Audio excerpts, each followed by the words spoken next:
We have a good morning and good afternoon, everyone. Afternoon in Melbourne. That's right. Morning here in Malaysia. So you have a 1 hour shift. Yeah, right? we just had our time saving time. What do we call it? Daylight saving shifted again. It takes a while to get used to it. Yeah. a bit earlier than normal. And Yeah. we will be we might be having a number of practitioners joining as well. But we have Mr. Chong here. Hi, good morning. Yeah, morning. Good morning, everyone. Is how old Tommy? 10 years old. Right, 10 years old. Okay, and he has been diagnosed with autistic spectrum disorder for in fact before you even came to see us and he has been on a number of nutritional medicine previously. And there were also the lab tests done, including I think the hair mineral test, wasn't it, Mr. Chong? Yeah, Thomas. Yes. Yeah, and but it was this time around we did we do that, Tommy? There are 10. There are 6 tests in total. Yeah. Yeah. So we did the hair mineral as well, right? So the heavy metal was still heavy, still elevated despite previous intervention. So the issue, I think the main symptoms that Mr. Chong would like to for us to address, right, for the Isaac is that there were the frequent excitability for no reason, which is one of the symptoms of autism, of course, and lack of ability to focus and attend, right, and concentrate, and also the making of frequent sounds, non-verbal sounds, so animal like squeals and things, and walking around without any reason. So right. those were some of the main concerns Thomas has, right? Yeah. So maybe I'll leave it to you, Vanita. Which test do you feel we should go through first that can help us to address some of these symptoms? So and maybe Thomas, if there are other symptoms you can add on that you want to address apart from these 3. Right? Okay. So Thomas, did you want to share anything more about this child? Yeah, I think what Dr. Edward has mentioned is most of the issues symptoms that you're experiencing. Yes. Unfortunately, autism is a sort of a multifactorial condition in that it affects so many organ systems. The gut microbiome is not in check, then obviously that's going to play a role in the nervous system, and there are many drivers of the nervous system that can be impacted. So Dr. Chan has gone ahead and done a number of tests. So let's go through the tests. I'm going to share my screen, and we'll start with the first test. Can you actually see my screen? Yes, I can. Yes. Yeah. Okay. So we're just going to, because there's so many tests, what we'll do is bring to your attention some of the pertinent points about his gut. So this complete digestive stool analysis was performed, and we can see that there is an imbalance in the fat globules. There's a high level of fat globules. That means he's not able to digest his fats effectively. And usually fats are absorbed and then metabolized with the help of carnitine, and lipase is your enzyme. So that's something that you may want to incorporate in terms of his gastrointestinal tract. The rest of the markers are unremarkable, but the butyrates are actually elevated. This is part of a dysbiotic function. So we'll go through the biosis of the gut. Valerates are low. See, your short-chain fatty acids are indicative of bacterial overgrowth in the gut, and they made up of different percentages of these short-chain fatty acids, the butyrates, acetates, propionates, and valerates. And these imbalances are directly associated with dysbiosis, which usually indicates colonic function or bacterial diversity that's out of balance. This is of a concern to me, the secretory IgA, it's so low. So secretory IgA is the immune regulator in the mucosal membranes of the gastrointestinal tract. So if you see a low secretory IgA, you know that there's very poor immunity in the gut. This child will have a lot of food allergies, food intolerances as a result of that poor immunity. So definitely incorporate some prebiotics, anti-inflammatories, partially hydrolyzed guar gum, lactoferrin, lactoalbumin, slippery elm, arabinogalactones. All of those strategies would be very useful there. The next thing we see, M2PK is fine. As far as his microbes are concerned, very, very low levels of bifidobacterium as well as lactobacilli. So a good multi-strain probiotic would be very useful. And I would suggest that you consider a couple of brands of multi-strain probiotics so that you're getting a diverse strain exposure. In relation to microbial infestations, we can see there's some there, but nothing significant there. There's nothing in his gastrointestinal tract that are indicating any bacterial infection. So therefore there's nothing listed on this page. So it doesn't have a bacterial infection. It doesn't have a fungal infection. It doesn't have a parasitic infestation. So when we put everything together in its entirety, we know that there is no microbial infestation as in a pathogenic microbe load. So therefore you don't have to worry about removing anything that's bad. It's clear that you might need to support the fatty acid metabolism in his system. Perhaps acetyl L-carnitine, B2, etc. might be helpful there, betaine, etc. This is the part where you probably have to spend a lot of time doing this re-inoculation with both prebiotics as well as probiotics. So that's important. And that's essentially the key components of this particular lab result. So let's go to the next one. So obviously, if your gut's not working properly, then of course, you can't make serotonin and GABA in the gut because that's where they're made. And if there's a lot of dysbiosis, then therefore you are going to get a depletion of your inhibitory neurotransmitters. So because this child is 10 years old, you don't look at the adult reference ranges. You only look at the reference ranges that are actually listed here on the report. So serotonin is exceptionally low. This child is SAD, right? It's associated, low serotonin is associated with imbalances in insulin, it's imbalances of mood. So, that's associated with depression. And the GABA, I'll bring your attention just to the main ones, right? Because 5-HIA is in actual fact the metabolite of serotonin, 5-hydroxyindolacetic acid. So once serotonin is used up, it's actually excreted as a metabolite.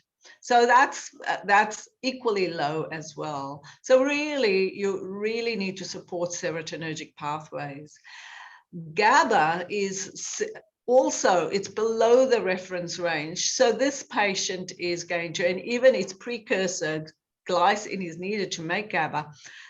That is, now this is going to be very interesting. I'm going to talk to you about this in a minute. GABA is needed for managing anxiety. It's needed for regulation of mood, ensuring that there's a nice long sleep, because that's involved in sleep latency. So GABA is low. This child will go through panic, through anxiety, through worry, through rumination of thoughts and so forth. But where does GABA come from? It comes from glutamine and glutamate. So glutamine is an amino acid that makes glutamate, which is an excitatory neurotransmitter. And this then makes your GABA, which is an inhibitory neurotransmitter. As you can see, the glutamine is low. And as a result of that, there is a dysbiosis. Glutamine is probably the most abundant amino acid in all protein sources.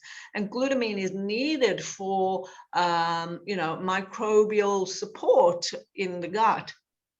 And so that is low, but glutamate is terribly excessive. It's supposed to be less than 4,700 and his is 60. So this is what we call the neurotoxic compound. This is the reason that you can see, ADD, ADHD, excited. It's probably the most, or not probably, it is the most excitatory neurotransmitter. And so we need to actually drive down that excess glutamate. And there are various strategies to do that. But the first strategy is removing the glutamate toxic foods. Okay, so on my website, you can actually see the various neuro-provoking foods, and that's the diet that we need to think about. We also need to raise GABA, and we do that through L-theanine, GABA, and some of the cofactors. We need to support serotonin, and we do that through tryptophan, 5-hydroxytryptophan, tetrahydrobiopterin, iron, B3, etc. So and B6. So that we know how to deal with. But the glutamate, the easiest way to actually deal with that is to actually remove the source of that glutamate. So if this patient is eating a lot of Chinese food that has MSG, monosodium glutamate, that is going to be a primary activator of that excitation. So that's something you may want to think about. The histamine is fine. The phenylethylamine is within normal range. Generally, with an ADD type person, you might see elevations in PEA, but this patient's PEA is fine. Their dopamine is low. So that dopamine that is super, super low, it's quite low. It's not even slightly low, it's very low. So dopamine is a catecholamine that is a precursor to noradrenaline, which is low, and adrenaline, which is low. So the whole adrenal system is not working. So obviously this patient's cortisol he's wired and on edge all the time. So when somebody is on edge all the time, they don't know when to relax. So his GABA is low. So when dopamine's super low, then they lack motivation. They can't be bothered. They're never satisfied with whatever you're doing. They don't get excited. And that super low noradrenaline and adrenaline can lead to adrenal dysfunction, total exhaustion, And so what we need to do is support the adrenals. We need to support dopamine through tyrosine and phenylalanine and macuna. These are strategies to help with dopamine.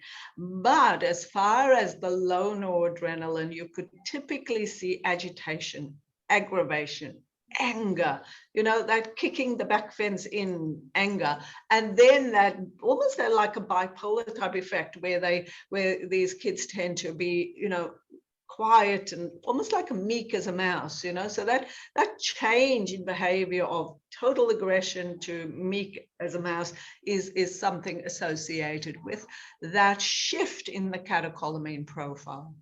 So that's the neurotransmitters. So we can. Can I just check with you, Vanita? You mentioned that one of the one of the strategy to increase dopamine is a thyroxine, but here it is indicating that thyroxine is quite tyrosine. Okay. No, thyroxine is for thyroid. Tyrosine is an amino acid that is needed Right. to make your, and tyrosine is Yes. low normal. So it might be phenylalanine. Both tyrosine and phenylalanine are required to make dopamine. And not only that, we can have, herbs such as mucuna can also be very useful to support dopamine. we have prescribed that. So it might be worth also adding the PEA and the thyroxine since they are low normal. Those are options that you can consider, yes. Okay. Yeah. Thank you. Okay. So now we move on to the next lab, and that is our omega index. So these are the good oils. When we're talking about the good oils, we are actually talking about good and bad oils. Bad oils are things that we fry things in, and the good oils are the essential fatty acids that are anti-inflammatory in the body. So all of these essential fatty acids are actually in a good space. And one of the ones that I like to see nice and high is docosahexaenoic acid, which is EPA, DHA. These are the two components of fish oils. The DHA component is nice and high. So he's got the mechanism to ensure that there's brain connectivity, but there are other metabolic blocks there.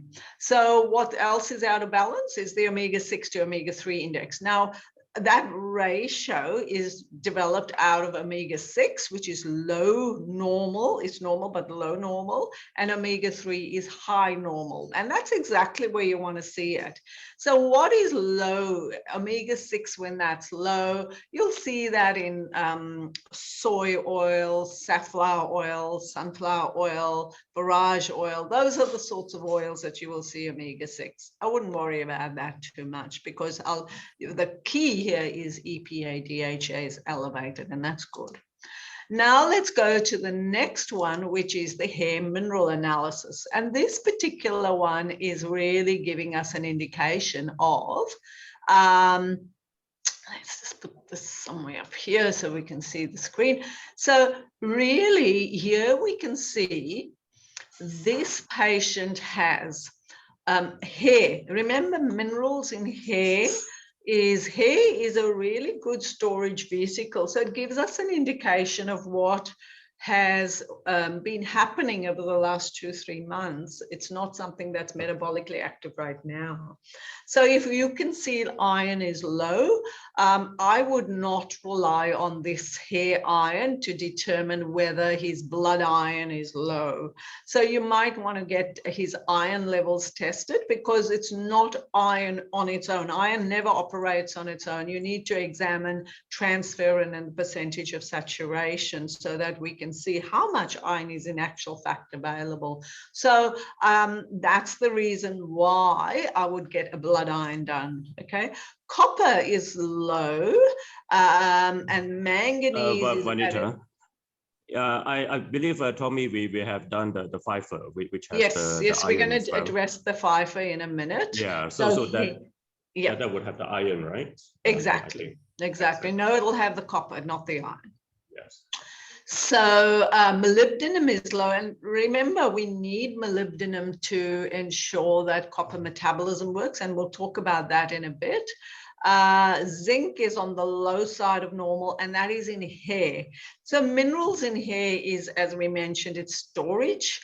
So we need to be mindful of it. So to identify this, what is metabolically active, we've done the Pfeiffer profile, so we can actually examine what's metabolically active. So we'll go through that in a lot more detail.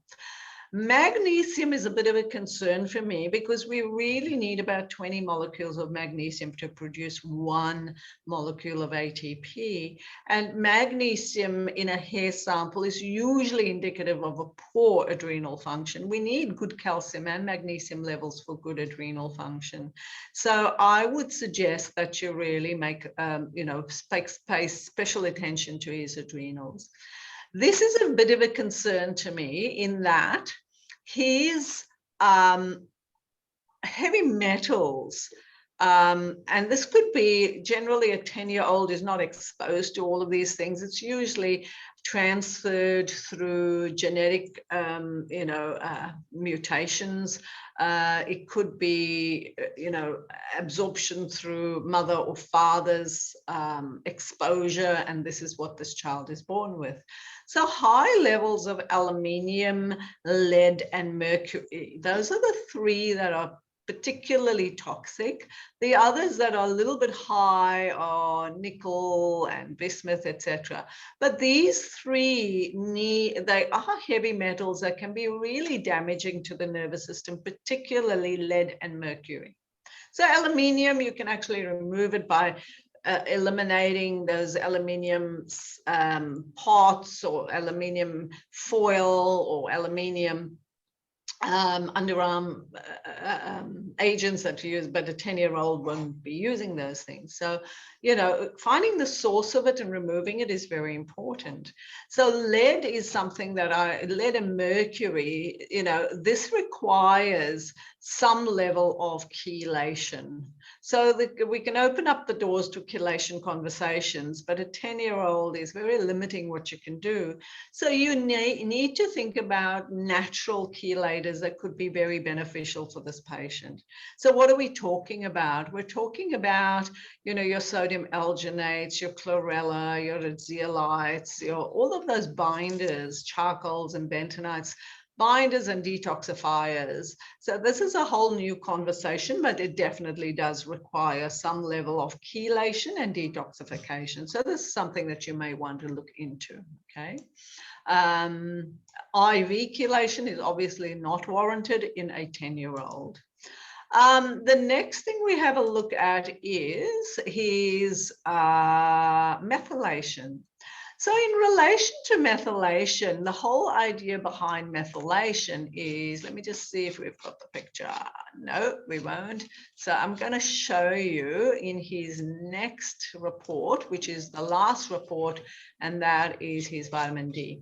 So let's just look at the little picture because that actually explains so much to us.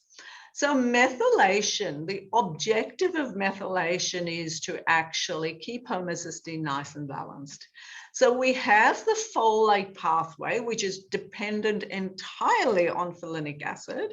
And we also have the SAMe pathway, which is dependent entirely on SAMe and other cofactors. And then we have the CBS pathway, which is a transsulfuration pathway, which is involved in actual production of energy, which is called glutathione. All right. So now when we go back to the results, we can actually see, let's go back to the results, and we can see that this patient has,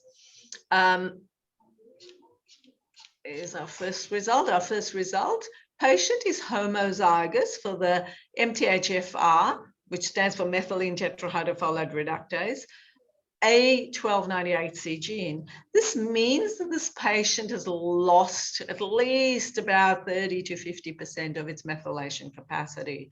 So you would actually want to ensure that you're meeting that folate pathway needs effectively. So giving this patient methylfolate would be very useful.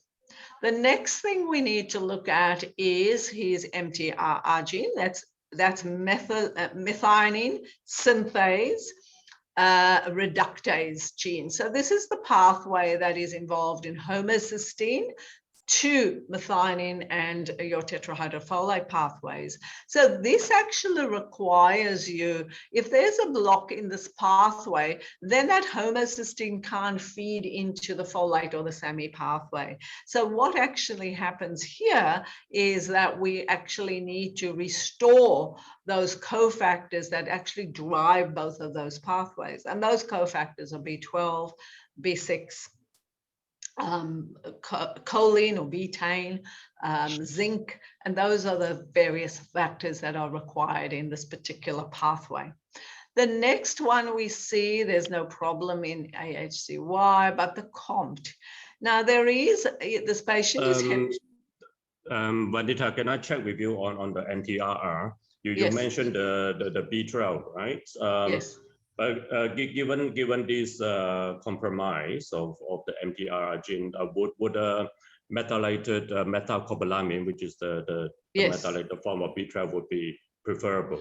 I would use a combination of methylated B12, folic acid, B6, zinc. These are the combinations of things that I would probably use. So there's no need to do the methylated form of B6 per se.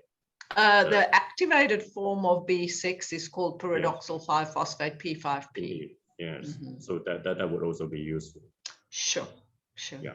All right, thank and then when we see COMT is one of the major ones that drives the metabolism of the catecholamines. So catechol methyltransferase is your methylation pathway, not only for hormones like your estrogens, etc., but also for the noradrenaline and adrenaline. We saw that those pathways are very low. So that's telling you that there's a metabolic block there. It cannot be metabolized. So you definitely need to support COMT. And you do that with, your SAMI is probably the most important there. There are other cofactors as well. So that's that one.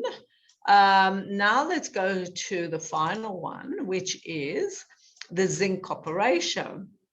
Now, Dr. Carl Pfeiffer has actually done a lot of work, and now Bill Walsh is now doing a lot of work on the power of nutrients in mental health. So what we're wanting to examine here is how do these nutrients impact the mental health, and at what level do we actually need to, and how does it actually correlate to neurotransmitter imbalances? So vitamin D is low. Ideally, you want vitamin D to be around 150.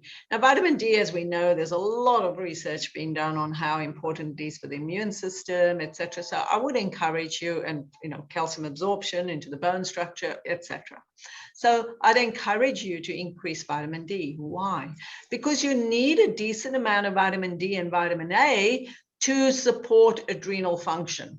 So we need the adrenals supported. Ceruloplasmin is, now remember, we saw his homocysteine was low in the previous result, methylation result, and here we can see that this is the reason why his homocysteine is super low. Ideally, you want homocysteine between 7 and 8. So because homocysteine is so low, he does not have, because this pathway, let's look at the picture again, because homocysteine is so low, it cannot make the SAMI pathway work, neither can it make the folate pathway work, neither can it make energy, which is glutathione. So that's the reason why, homocysteine, you might need to supplement with glutathione, but before you do that, you might need to support this profile, the SAMI pathway, as well as the folate pathway. So when we look at his results, we can see that his homocysteine is super low. So he's not able to produce energy. So he's probably constantly tired. The next thing we see is copper is actually sufficient, but ceruloplasmin is low relative to that copper. Therefore, ceruloplasmin is the carrier protein. It's the taxi that carries the copper. And if ceruloplasmin is low relative to that copper, then there's more copper to be free and circulating in the body and become as bad and as toxic as mercury to the body, and that's called free copper.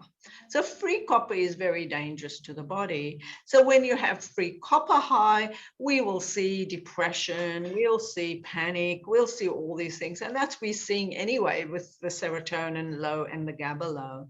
So what do we do to fix that? We need to drive down that excess copper, and we need to do it with zinc. So let's have a look at zinc.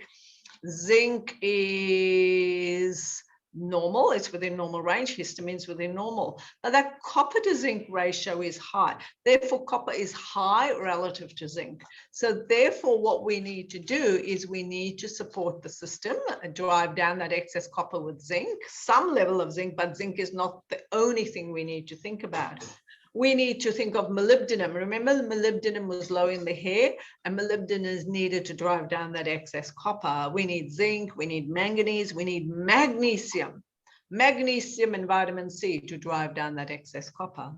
We also need the amino acids. So the amino acids that drive down excess copper are, in actual fact, taurine, threonine, glutamine, histidine, N-acetylcysteine. These are the amino acids that are actually needed to drive down that excess copper. And we've seen this picture in the previous results as well, okay? Because the molybdenum is low, magnesium is low, and of course, that's the reason. Now we go back to the SAMe pathway. Now we can actually look at SAMe and SA. So both of them are equally low. So when we look at the picture again of methylation, we can see that homocysteine was super low. Now, generally, you'll find people that have excess copper tend to be very slow oxidizers or metabolizers. They tend to be burnt out. And we're already seeing that with a low adrenaline, noradrenaline. This kid is burnt out, doesn't have any energy reserves, right? So because they're slow metabolizers and slow oxidizers, they cannot metabolize certain foods. So they tend, not all, but they tend to prefer vegetables or vegetarian meals rather than meat meals. And this is the reason why, because where do we get our methionine from to feed into the SAMe pathway is protein source. So if there's no protein source, then methionine will be depleted and SAMe is depleted. So we've already seen low SAMe and low SA. We've already seen magnesium being super low. So therefore, what you are seeing is a patient who prefers or tends to prefer vegetarian foods because he doesn't have the capacity. Remember, his fat globules were high, so he doesn't have the capacity to utilize the fats. So you need to put the acetyl L-carnitine and the vitamin B2 to actually ensure that his fat metabolism is working. And then you need to increase the protein content so that you're feeding the system with more methionine. If you're not putting that in, then definitely put methionine into his amino acid formulations. We know that the magnesium was so low in his previous test. So methionine and magnesium are needed to make SAMe. So you're not only needing to give him protein sources, but methionine and magnesium, you can also give him SAMe as well. Okay, and we also saw that besides GABA, glycine was also low. So once again, we need the glycine.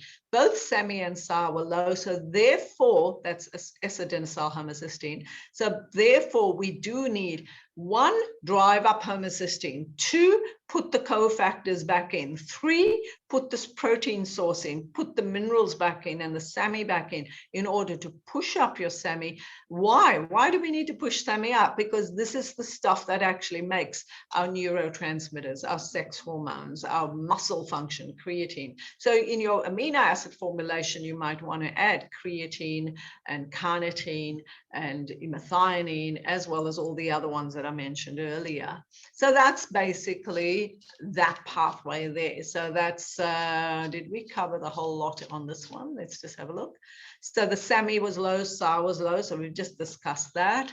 And then finally, we looked at histamine was fine, but zinc was adequate, but the ratio is high. So the copper to zinc ratio is high. More copper, we've got to drive that copper down. And we've just told you how to do that. Have we covered all of them? Let's just have a quick look. Yes, we've covered 3, 4, 5, 6. That's right. You've sent me 6 results, and these are the 6 results. So now that we've got all of them discussed rather briefly, but putting all those pictures together, do you have any questions? I have one question. Yeah, go ahead, Thomas.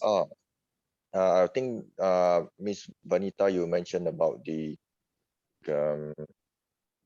lead and mercury chelation and stuff like that. So actually, my son went through 2 to 3 years of chelation with DMSA and EDTA. All right. But then it's I mean, after all these years, it's still there. So then is it still come back that maybe, like you mentioned, he doesn't have this metallization to remove all this, so it will be there even with all this DMSA and EDTA? So clearly there are so many metabolic blocks in his body that is not allowing, you've done the heavy metal chelation with DMSA and EDTA, but did you follow it up with a liver detox? Because that's very important. There's no point chelating it out and it's allowing, those heavy metals to lodge in other organ systems. You need to actually basically chelate and then detoxify and ensure that those metals are actually eliminated from the body. And this is why we do a pre and post challenge as well in the urine test to determine that, okay, has that chelation worked? And if not, what else do you need to do? And you need to be aware that no matter what you do in terms, you might focus on chelation, but you can't do chelation without the liver detox. The other component is that whilst you're doing chelation, you need to feed those other immune dysregulators. In other words, his prebiotic load needs to be restored. His neurotransmitters need to be restored. So you need to put the cofactors back in. You need to put the amino acids. Ideally, you need a compounded version of amino acids, which we've discussed all the various options available there. And that's something that you would probably need to consider. So you can get a compounder to actually formulate a nutrient profile as well as an amino acid profile that will cover a lot of what we're just talking today about. Okay. Any other questions? Maybe we can check. Yeah, go ahead, Thomas. I think from all these tests, looks like the whole body system of my son is going haywire. The whole that's correct, right? Yes. And you can't do what you're thinking of. Let's bark up the chelation tree whilst we're leaving everything else behind. You really have to support the gastrointestinal tract first. That's where you've got to start. You've got to improve the diversity of the gastrointestinal mucosa. You've got to reduce that inflammatory load. And whilst you're doing that, then you start incorporating your substrates for neurotransmitter production. And these are your nutrient cofactors, as we just discussed, together with amino acids. Then you can actually look into, okay, is my child now in a position healthy enough to undergo chelation therapy? And then you do it properly. You don't just say DMSA, EDTA. That's not right. You need to actually do that in conjunction with detoxification, perhaps infrared saunas, perhaps electrolyte solutions. All of that strategy is part of a chelation program. So what Vanita is talking about is stage 1 and stage 2 detox, right? Mm-hmm. So DMSA and all that is your stage 1 detox. It's like you put all your rubbish in the for Bandaraya to collect. I don't know. Bandaraya means the town council, right? But they don't come and collect. Then all the rubbish come back into the body. So that's why it hasn't been working for Isaac previously. So we need to support the stage 2 detox as well, right? Yeah. Which is the liver detox and all that. So when it's chelated, it's properly collected, and go out. Like infrared sauna, we have a supported glutathione, which is compromised because glutathione is the main stage 2 detox. Yes, absolutely. It's glutathione, alpha lipoic acid, vitamin C. All of those strategies are very, very important as part of the chelation process as well. Okay, but you mentioned first priority is on the gut microbial stuff first, and then you definitely start off by restoring that microbial diversity, reducing that immune dysregulation in the gut first. And then very soon after that, once he's settled into that for a couple of weeks, you then introduce all the nutrients and the amino acid substrates for him, as we've just discussed, in accordance, obviously, with his age and weight, etc. And then you can actually, whether you incorporate your chelation now, later or not, but do it properly or don't do it at all. Because you really don't want to dislodge heavy metals from one organ system and allow it to relodge elsewhere. Okay, thank you. So I think Thomas would also like to know how long it is going to take. Like say we are supporting the gut system, and then we do the chelation. How long would it take before we see some changes in some of these symptoms? I think if you are actually upregulating all of those metabolic pathways and biochemical pathways correctly with the right doses, and with the bioavailable forms of nutrients, like, for example, magnesium, right? You want a magnesium that crosses the blood-brain barrier, right? So you want magnesium glycinate or magnesium L-threonate, because that allows you to actually use magnesium effectively in the body, right? So, like, I mean, you can go to town talking about every nutrient, but I mean, I'm just bringing one to your attention right now. So the idea really here is, how long is this piece of string going to last? It's going to be dependent entirely on what you're going to do in terms of his food. What is he doing in terms of his food? What is his level of exposure? Is he doing enough rest, relaxation? Is he doing enough exercise? Is he doing enough aerobic activity so that he is oxygenating his cells? You know, if his diet is, I'm not going to talk about diet, but diet plays such a vital role. I mean, if he doesn't have enough of the green leafy vegetables, those are your methylating cofactors. If he doesn't have protein, he needs to have that protein. If he doesn't like protein in his diet, you might need to support that protein imbalance through a compounded amino acid formulation. So these are the strategies.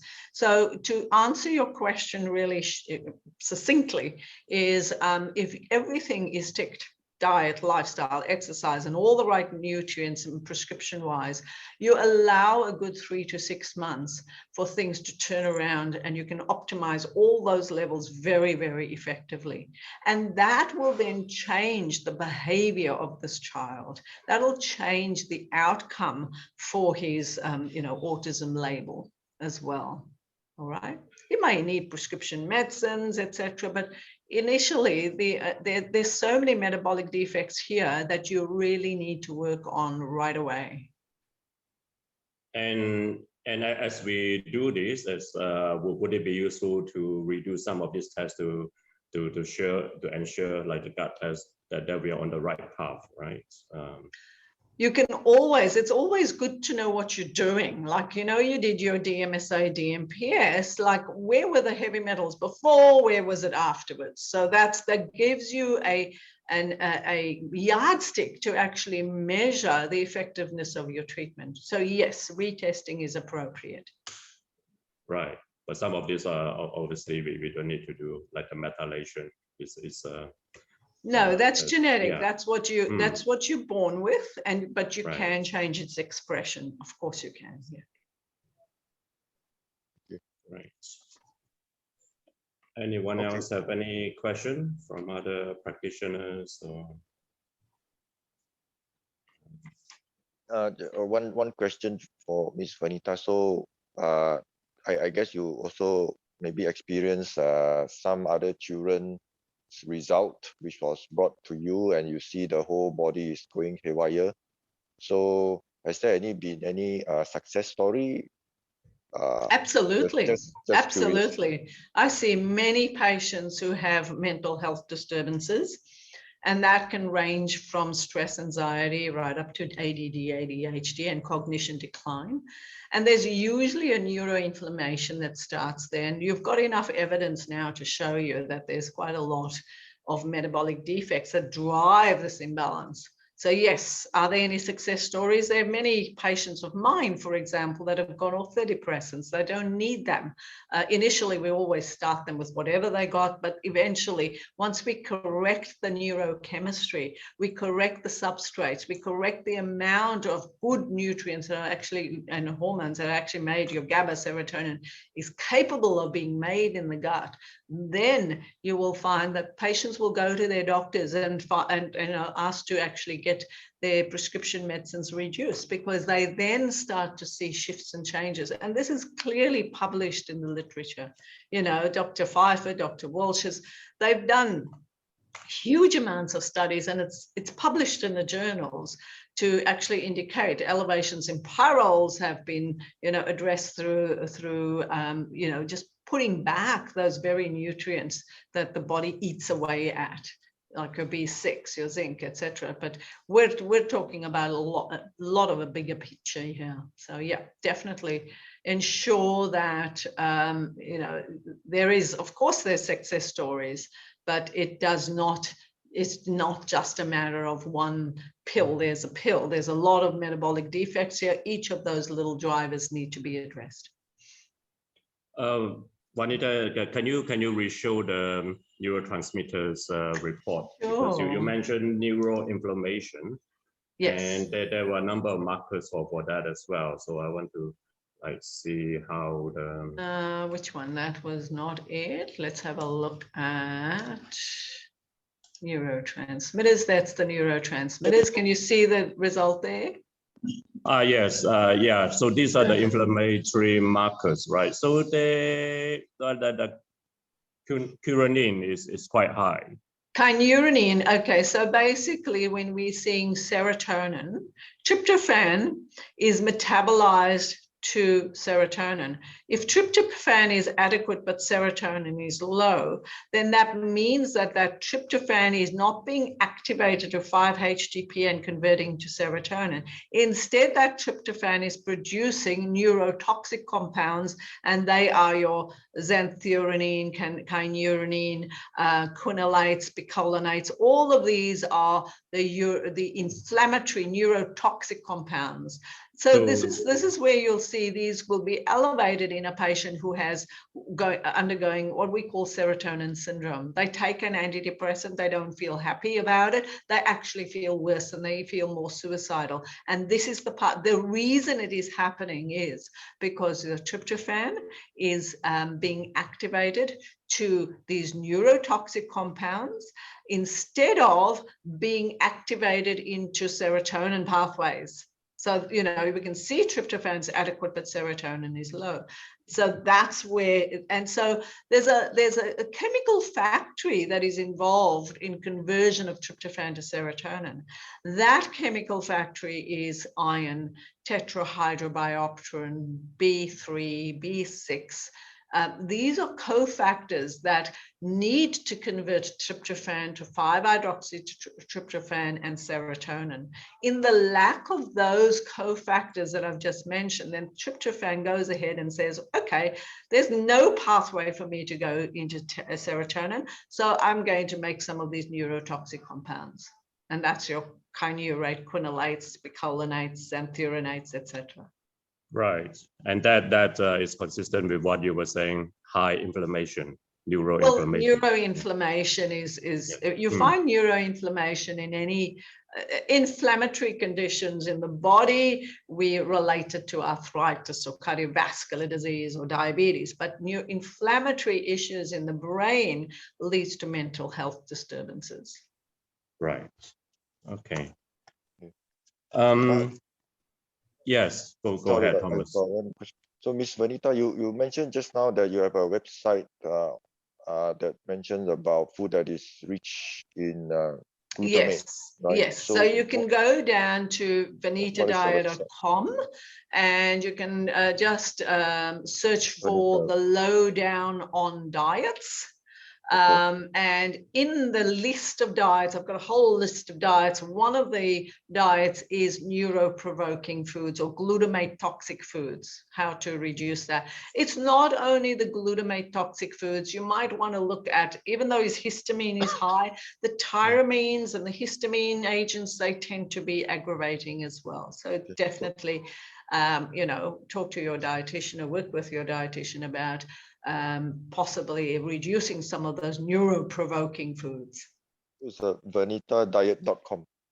That is correct. It's VANITADAHIA. Don't worry, Thomas. We'll send you the link. Then Edward will send you the link. Not a problem. Okay. But there's a whole lot of diets there, and one of the diets there that you'd want to reduce is your neurotoxic foods. Yeah. I see. Okay. And one more, maybe a last question for me.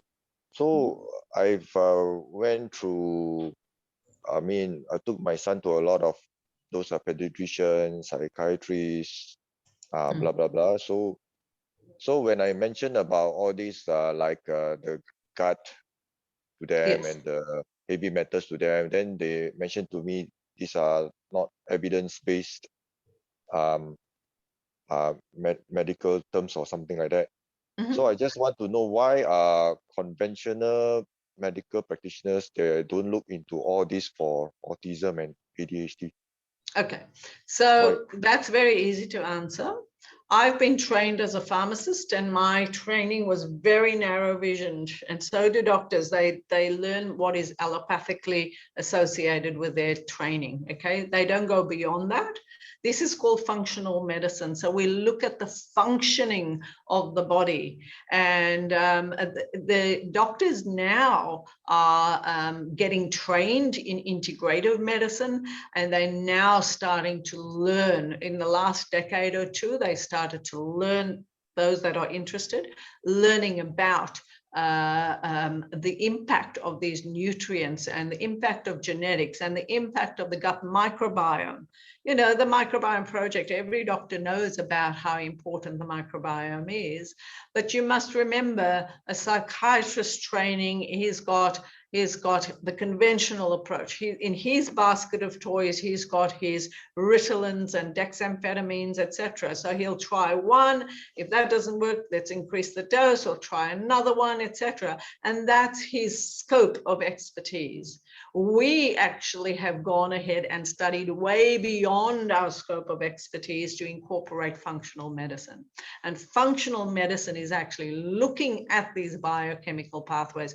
We want to find the cause. We know the outcome. We know which drugs work and which ones don't, and which one has side effects and adverse effects, but what is the actual cause behind it? And that's the reason why we look at these biochemical pathways. Okay.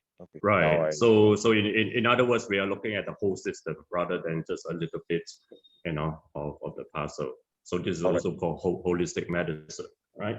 So one last question, maybe, Vanita. What other tests might be useful to do? You mentioned, for example, the I don't adrenal... know anything about the diet of this child, so you may want to, you know, review the diet. I don't know whether he might have food allergies or intolerances that you're totally unaware of. So, you know, doing an IgG, IgE, or an LCAT test would be valuable. Knowing full well that there is a heavy metal load. I don't know what your occupation or your wife's occupation, because this is your child, right? So I don't know what your occupations, what your exposures were. So family history is really important.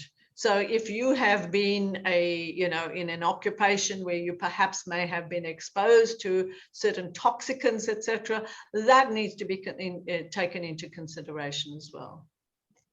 How about cortisol overgetting response to look at the adrenal function that you alluded to? We already know you can do that, but we already know it's going to be flatline low. I think you're throwing good money after bad there, because you already know it's going to be low. Adrenal noradrenaline is so low. Yeah. Sure. How about pyros? Pyros would be valuable for you to have a look at, yes, and your so that can explain why the zinc is so low. Exactly. Right? Yeah. And you might need more higher dosage than normal for the zinc. Well, that will define the dose recommendations. Yeah. Okay. Does anyone else have any other questions? Other practitioners? We have Dr. Cheryl here. And Vijay. Yep. Was there somebody who held up their hand? No, nobody's held up their hand. So, yep. Okay. Wow, so this is fantastic, Vanita. You know, we will review our protocol with Thomas, and I think, you know, a number of things we already doing, but you know, this would help us to customize even more. Did you find that useful, Thomas? Sorry again? Did you find this discussion useful for you to get a deeper understanding? Yes. There's some extra information that I know today. Yeah, thank you. All right. So shall we wrap this up? Yes. Yes. Thank you. Okay. Thank you, everyone. Have a nice. Thank you, Dr. Edward. Thank you, Vanita. Pleasure. All right. Okay. Thank you, Thomas. See you then. Bye-bye. Bye-bye. Bye.